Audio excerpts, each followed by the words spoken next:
for a second that you wake up tomorrow morning.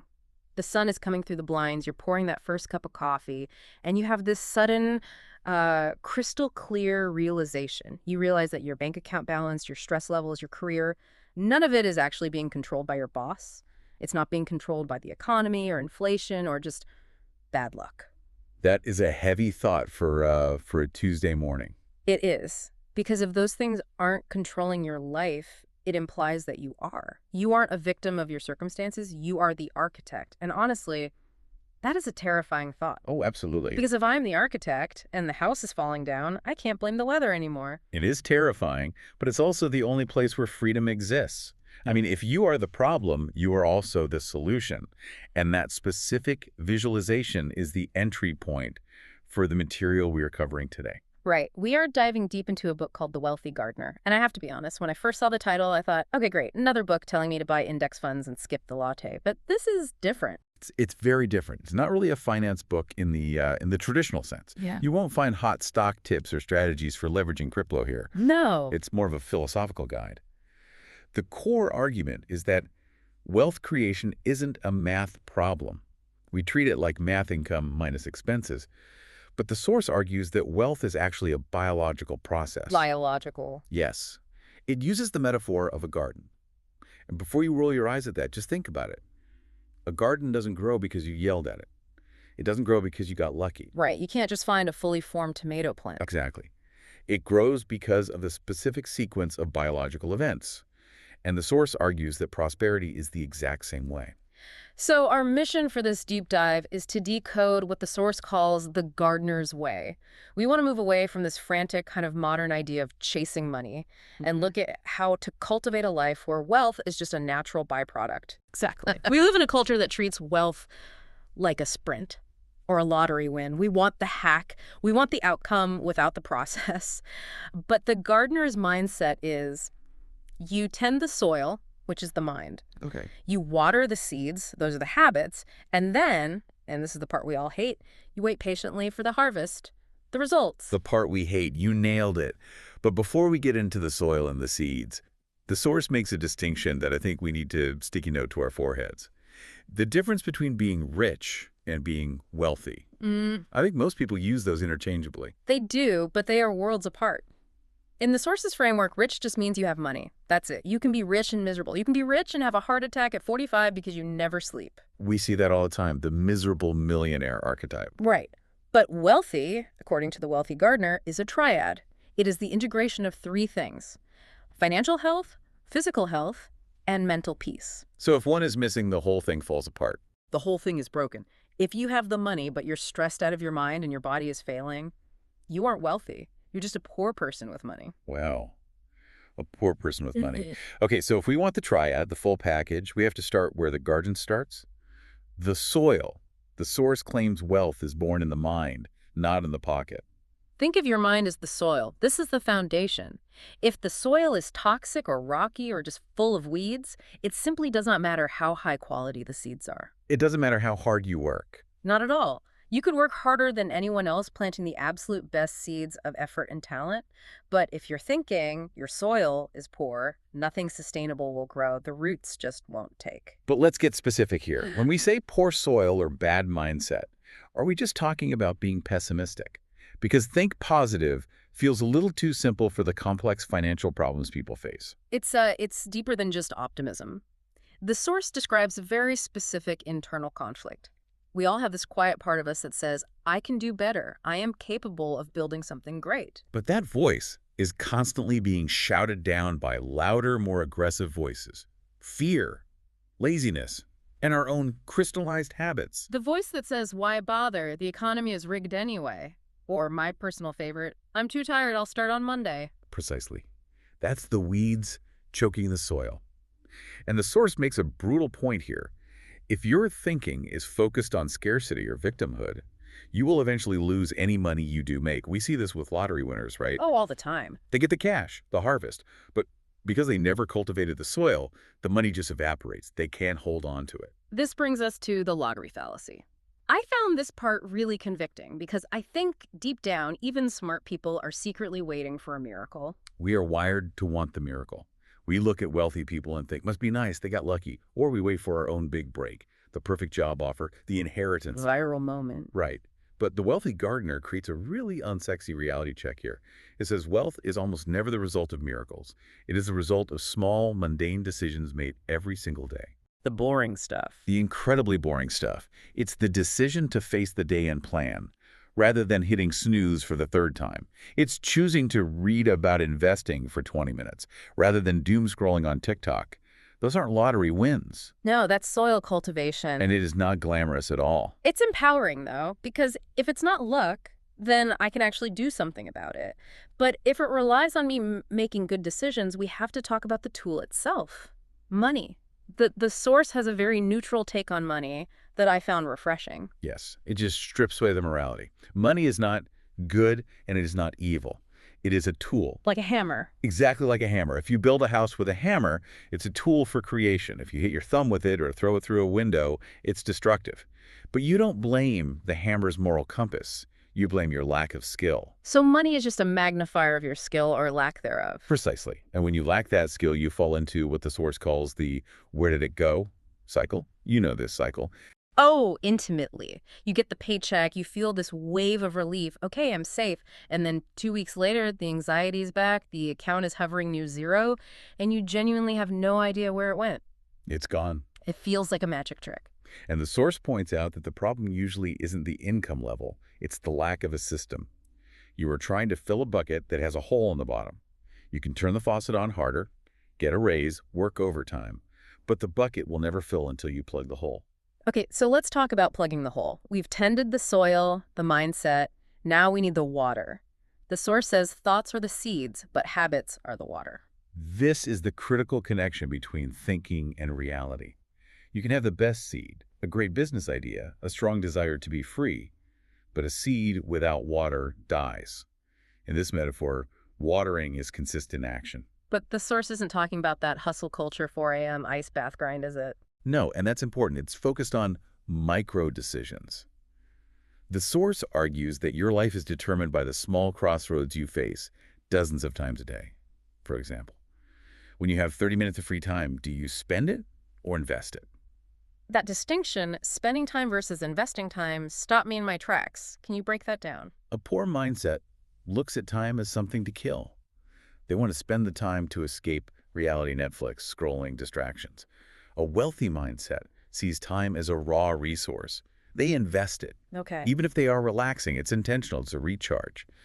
But mostly, they use that time to learn, to improve a skill, or to build a system. But isn't there a danger there? I mean, if every minute has to be invested, do we lose the joy of just being? That's a valid pushback. The source isn't saying you have to be a robot. It's about agency. Are you scrolling Instagram for 2 hours because you decided that's the best use of your life? Or are you doing it because you're bored and on autopilot? Ah, right. It's about intention. The gardener acts with intention. And this leads to the concept of action over perfection.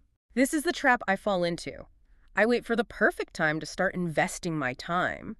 I think I'll start that side hustle when work slows down, or I'll start budgeting when I get a raise. And the wealthy gardener says, that is a lie you tell yourself to stay comfortable. Clarity comes after action, not before. You cannot think your way into a new life. You have to act your way into it.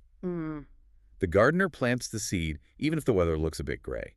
They don't wait for perfect conditions, because perfect conditions do not exist. So we're watering the seeds with these micro decisions. And eventually, these habits shouldn't just be random. They need to harden into a system. This was the section of the source material that I felt really needed a highlighter. The idea of designing your life through systems. This is where we move from philosophy to mechanics. The source says, if your life feels repetitive, like you're just on a hamster wheel of work, pay bills, sleep, repeat, it's because you are trapped in someone else's system. That hits hard. It should. If you haven't designed your own system for freedom, you are by default part of someone else's system for their profit. Your boss has a system for you. The credit card company has a system for you. The algorithm has a system for me. Absolutely. Right. If you don't have your own architecture, you're just a brick in someone else's wall.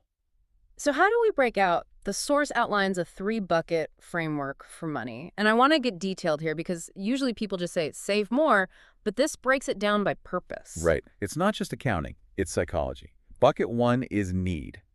This handles today. Rent, food, lights, the basics. Okay. Bucket 2 is security.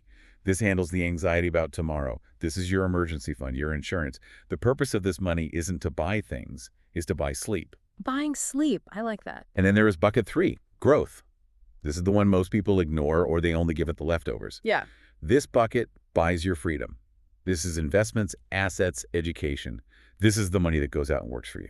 The problem I see, and the source alludes to this, is that we tend to let bucket 1, needs, expand until it swallows everything. We get a raise, and suddenly we need a better car. We need a bigger apartment. Lifestyle creep.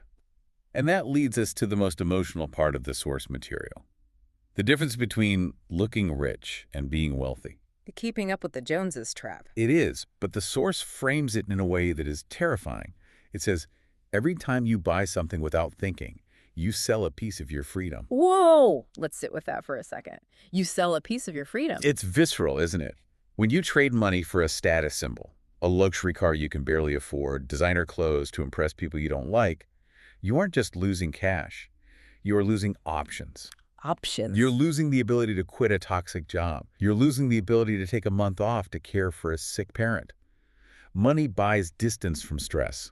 When you spend it foolishly, you are literally inviting stress back into your living room. It really changes the calculus of an impulse buy. You look at that new gadget and have to ask, is this worth a week of my freedom? Exactly. And usually the answer is no. This connects back to the ecosystem of the garden. Remember, we defined wealthy as money, health, and peace. If you have the flashy car but you're drowning in debt stress, you have violated the ecosystem. The source also has this warning about money revealing character. I think we like to believe money will solve our personality flaws. If I was rich, I'd be generous and relaxed. But the source says the opposite happens. Money is an amplifier. If you are fearful, money makes you paranoid. You become obsessed with losing it. If you are greedy, money makes you voracious.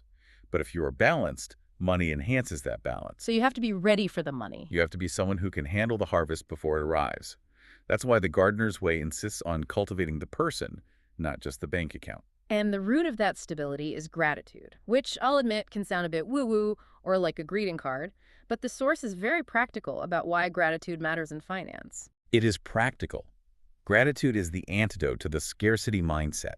If you focus on what you lack, you are training your brain to see holes, to see problems. You feel poor, so you make Right. desperate decisions. Right. But if you focus on what you have, you build from a foundation. You operate from a place of enough. You can't build a second story on a house if you're busy tearing down the foundation because you hate it. So let's look at the timeline. We've tended the soil, the mind, watered the seeds with habits, built a system with the buckets, and balanced the ecosystem. Now comes the hardest part for modern humans, the harvest. Or, more specifically, the waiting for the harvest. Yeah. Patience. This is where most people quit. The source uses the analogy of a tree. If you plant an oak tree today and you come back tomorrow, what do you see? Dirt. Maybe a squirrel, if I'm lucky. Right. Come back in a week, dirt. Come back in a month, maybe a tiny green sprout. You don't see the roots fighting through the soil. You don't see the internal structure forming. The growth is imperceptible on a daily basis. But it's undeniable on a yearly basis. Yeah, exactly. But we are addicted to instant gratification. We want the crypto coin that goes to the moon in 48 hours. We treat wealth like an Amazon Prime delivery. If it's not here in 2 days, something is wrong. Totally. And the wealthy gardener trusts the process. This is key. The gardener doesn't look rich every month. In fact, they might look like they're struggling, or at least living way below their means. They're driving the older car. They aren't at the most expensive restaurants. But every year, their roots are deeper. They're playing the long game. The long game. But playing the long game is lonely, and it's scary. How does the source suggest we handle the fear that we're doing it wrong? By redefining what fear means, the source suggests that fear is not a stop sign. It's a signal. It signals that you are leaving your comfort zone, which is the only place growth happens. So if you're not scared, you're not growing. Pretty much. If you aren't feeling a little bit of fear that you're missing out, fear of the unknown, you probably aren't growing your garden. You're just sitting on the porch. That's a great reality check. Comfort equals stagnation. But there's one major distraction during this waiting period that kills more gardens than anything else: looking over the fence. Comparison. Comparison is absolute poison to the gardener. The source advises competing only with your past self. But that's so hard with social media. You open your phone and see someone your age who just sold a company for millions or is traveling the world. Exactly. You are looking at their harvest, Mm. but you don't know the context. You might be comparing your chapter 1 to their chapter 20. Or, more likely, you are looking at a fake garden. A fake garter. You see the harvest, the car, the trip, but you don't see the debt used to finance it. You don't see the anxiety. You don't want their harvest if it comes with their weeds. Good point. If you look at your neighbor's garden, you stop watering your own, and then yours dies. Stay in your own yard. Focus on your own soil. Focus on your soil, your seeds, your system. That is the only thing you can control. I want to wrap up with this really profound thought from the end of the source material. It talks about the two lives. Yes, it says, every person lives two lives. The one they are born into, and the one that begins when they discover why they were born. That gives me chills. It's the moment of agency. It's the moment you realize you aren't just a leaf blowing in the wind. You realize you are the gardener. You realize that your financial situation, your health, your peace of mind, it is all a garden that you have the power to tend. Mm-hmm. The weather might be bad sometimes, but you can still build shelter. You can still improve the soil. So let's recap the gardener's way for everyone listening who wants to start digging today. First, we tend to mine the soil. We silence the negative inner voice and stop waiting for a lottery miracle. Right. Second, we water the seeds with habits. We prioritize micro decisions and choose to invest our time rather than just spending it. Third, we build a system. We use the 3 buckets: need, security, growth, to ensure we aren't just fueling someone else's dream. We stop selling our freedom for status symbols.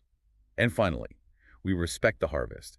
We embrace patience. We understand that real wealth takes time, and we stop comparing our seedlings to someone else's oak tree. That is the path. It's not the sexy, fast path, but it seems to be the only one that leads to actual wealth, not just a high credit limit. It's the path to freedom.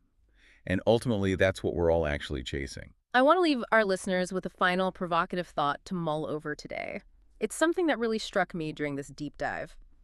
Ask yourself this: are you building a life to look successful to your neighbors, or are you cultivating a life that actually feels successful to you when you are alone? That's the ultimate question. The seed is in your hand today. The fruit won't appear tomorrow, but the planting must happen now. Thanks for diving deep with us. Now go tend your garden. See you next time.